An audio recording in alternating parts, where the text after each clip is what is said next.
venez debout pour vous présenter sur ce thème de la fertilisation. C'était éthique et performance, parce qu'ils vont se dégager de votre présentation. Ils sont également extrêmement présents tout autour du stand en termes de valeur. Vous avez la parole. Bonjour, donc je suis Régis Castan. Je vais mettre... Ça fonctionne? Pas pareil, hein? Voilà. Donc, 20 ans d'expérience dans le monde de la viticulture et du vin m'ont permis de savoir que la fertilisation était quelque chose de primordial pour l'équilibre nutritionnel de la plante, mais aussi, j'en suis sûr, et je pense que vous êtes sûr aussi, que c'est primordial pour l'équilibre minéral et la qualité des vins. Donc j'ai rejoint le groupe Fraissinet, numéro 1 de la fertilisation organique et de la stimulation naturelle des plantes. Donc pour mettre en relation un petit peu l'équilibre nutritionnel de la vigne avec la qualité des vins, par un concept qu'on peut appeler agroœnologie.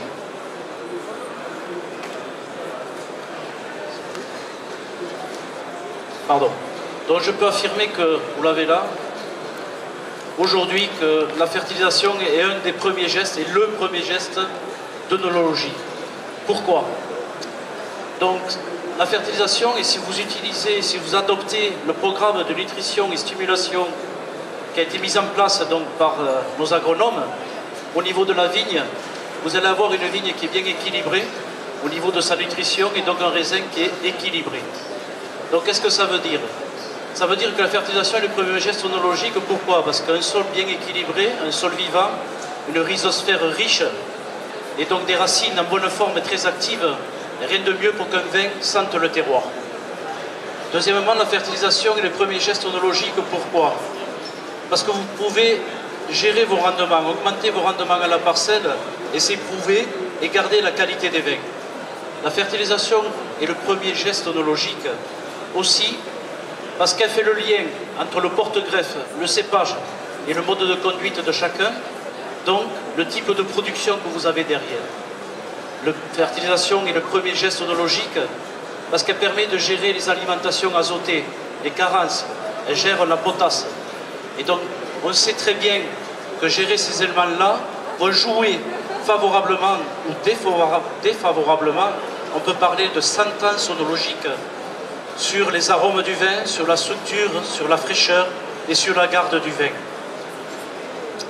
Donc tout ça, mon rôle est de le prouver. Mon rôle est de le prouver en montant des partenariats de recherche, aussi bien avec des gens, des œnologues de la partie œnologie, mais aussi avec les parties prenantes qui sont les gens du vin, de la viticulture, ou bien cave coopérative, ou bien sur des domaines particuliers.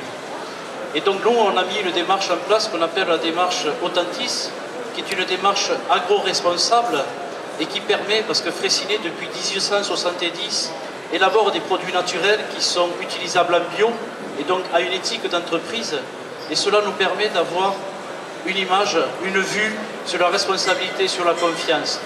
Et donc en élaborant une démarche agro-responsable comme Authentis, on permet aux vignerons, premièrement, d'avoir une expertise agronomique ou agronologique aux parcelles par rapport au type de production et au vin qu'on veut produire derrière. Les former, très important, la formation des vignerons, former et secondement, communiquer autour parce que franchement, il faut vraiment faire connaître cet aspect-là. J'y reviens, donc la fertilisation, premier geste œnologique. Voilà. Merci beaucoup. Alors, nous allons rappeler plusieurs choses. Régis Castan, déjà, votre stand, si on veut en savoir plus, on vous retrouve. Effectivement, donc si vous voulez échanger sur ces thèmes-là qui sont la fertilisation, l'œnologie, l'agro-responsabilité, la RSE, l'ISO 26000, effectivement, vous pouvez nous retrouver au stand Fraissinet, sur le stand Vinceo que vous avez au fond là-bas, vous êtes reconnaissable. Et donc, je vous attends effectivement pour pouvoir échanger sur ces domaines-là. Et donc, continuer à la fois l'information, c'était le cas pendant cette speed démo dont nous vous remercions, et puis la formation en continu. Merci beaucoup. Bienvenue à ceux qui nous rejoignent. Ce sont les speed démos, 14h30, 15h30, 16h30, les différents